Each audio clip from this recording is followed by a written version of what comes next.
فرعون جو اپنے آپ کو خدا کہتا تھا، جس کے محل میں ہر بات اس کے حکم سے ہوتی تھی، لیکن اس محل کے دل میں چپ چاپ ایک روشنی جل رہی تھی، ایک ایسی روشنی جو فرعون کی ہزاروں مشعلیں بھی بجھا نہیں سکتی تھی۔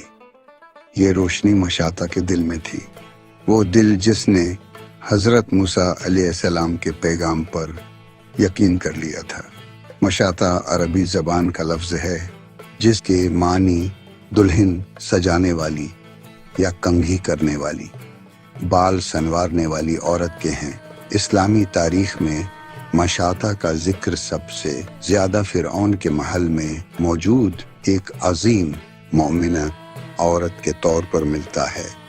یہ خاتون فرعون کی بیویوں اور شہزادیوں کے بال سنوارتی تھی، ظاہری طور پر ایک عام خادمہ، لیکن ایمان کے درجے میں پہاڑوں سے بھی بلند۔ ان کا اصل نام واضح طور پر تاریخ میں محفوظ نہیں، اس لیے انہیں مشاطہ کہا جاتا ہے۔ مشاطہ فرعون کے محل میں رہتے ہوئے بھی حضرت موسیٰ علیہ السلام کے سچے دین پر ایمان لے آئی تھی۔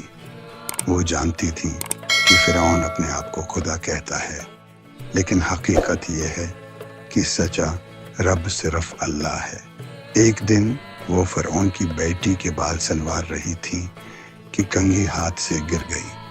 بے اختیار ان کی زبان سے نکلا بسم اللہ، اللہ کے نام سے۔ فرعون کی بیٹی چونک گئی۔ اس نے گھبرا کر پوچھا، کیا تم میرے باپ فرعون کو خدا نہیں مانتی ہیں؟ مشاطہ نے سر اٹھایا اور پوری دنیا کو درس دینے والا جواب دیا۔ مشاطہ نے پوری جرأت اور ثابت قدمی کے ساتھ کہا، نہیں، تیرا باپ نہیں، حقیقی رب تو صرف اللہ ہے جو آسمانوں اور زمین کا مالک ہے۔ یہ الفاظ کم تھے، لیکن فرعون کے تخت کی بنیادیں ہلا گئے۔ یہ سن کر لڑکی نے فوراً فرعون کو بتا دیا۔ فرعون غصے سے آگ بگولا ہو گیا۔ اس نے فوراً مشاطہ کو اپنے سامنے طلب کیا اور فرعون نے کہا، کیا تم میرے سوا کسی اور کو خدا مانتی ہو؟ مشاطہ نے بے خوف ہو کر جواب دیا، ہاں، میرا رب اللہ ہے۔ فرعون نے دھمکی دی کہ اگر تم نے اپنے ایمان سے انکار نہ کیا تو تمہیں اور تمہارے بچوں کو جلتے ہوئے تیل میں پھینک دیا جائے گا۔ لیکن مشاطہ نے کہا، میں سچائی کا انکار نہیں کروں گی۔ روایات کے مطابق فرعون نے ایک بڑا دیگ منگوایا، اسے آگ پر چڑھایا اور اس میں تیل کو خوب گرم کروایا۔ پھر اس مومنہ کے ایک بیٹے کو ان کے سامنے ڈال دیا، پھر دوسرا بیٹا، لیکن مشاطہ کے قدم نہیں ڈگمگائے۔ آخری وقت میں ان کے ایک چھوٹے بچے نے، جو ابھی دودھ پیتا تھا، بول نہیں سکتا تھا، معجزاتی طور پر اللہ کے حکم سے بول اٹھا۔ اس نے کہا، اے امی، ثابت قدم رہو، بے شک آپ حق پر ہیں۔ دربار میں موجود تمام لوگ اس چھوٹے سے دودھ پیتے بچے کی آواز سن کر حیرت زدہ رہ گئے، لیکن ان کا ضمیر مر چکا تھا، وہ پھر بھی نہ بولے۔ یہ بچہ ان 4 بچوں میں شامل ہے جنہوں نے بچپن میں بات کی۔ پھر اس بچے کو بھی گرم ابلتے تیل میں ڈال دیا گیا۔ چند ہی لمحوں میں اس کی ہڈیاں تیل کے اوپر آ گئیں۔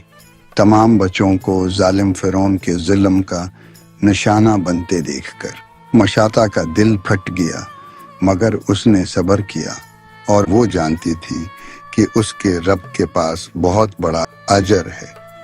اب سپاہی مشاطہ کو دھکیل کر دیگ کی طرف لے جانے لگے تو اس نے فرعون سے کہا، رکو، میری ایک درخواست ہے۔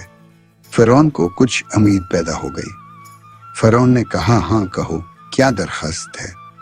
عورت نے کہا، تم میری اور میرے بچوں کی ہڈیاں اکٹھی کر کے ایک ہی جگہ دفن کر دینا۔ یہ کہہ کر مشاطہ نے اپنی آنکھیں بند کر لیں اور اسے بھی دیگ میں پھینک دیا گیا۔ آخرکار مشاطہ اور ان کے بچے اللہ کی راہ میں شہید ہو گئے، لیکن ان کا ایمان آسمانوں تک روشن ہو گیا۔ معراج کی رات نبی کریم صلی اللہ علیہ وسلم نے فرمایا کہ میں نے ایک ایسی مقام سے خوشبو محسوس کی جو پہلے کبھی نہیں آئی تھی۔ جبریل علیہ السلام سے پوچھا تو جبریل علیہ السلام نے بتایا یہ فرعون کی بیٹی کی مشاطہ اور اس کے بچوں کی قبروں کی خوشبو ہے، یعنی اللہ نے ان کے جسموں سے ایسی خوشبو نکالی کہ آج تک اہل ایمان اس واقعے سے اپنے دلوں کو معطر کرتے ہیں۔ مشاطہ ہمیں کیا سبق دیتی ہیں؟ حق پر قائم رہنا آسان نہیں، لیکن اللہ کے نزدیک بے مثال ہے۔ دنیا کا خوف صرف دنیا تک ہے، اللہ کا اجر ہمیشہ کے لیے ہے۔ ایمان کے لیے قربانیاں دراصل اللہ کے ہاں عظیم درجے کا سبب بنتی ہیں۔ اللہ کے راستے پر چلنے والا انسان کبھی اکیلا نہیں ہوتا، اللہ اس کے ساتھ ہوتا ہے۔ مزید اسلامی ویڈیوز کے لیے ہمارا چینل سبسکرائب کریں، لائک ضرور کریں۔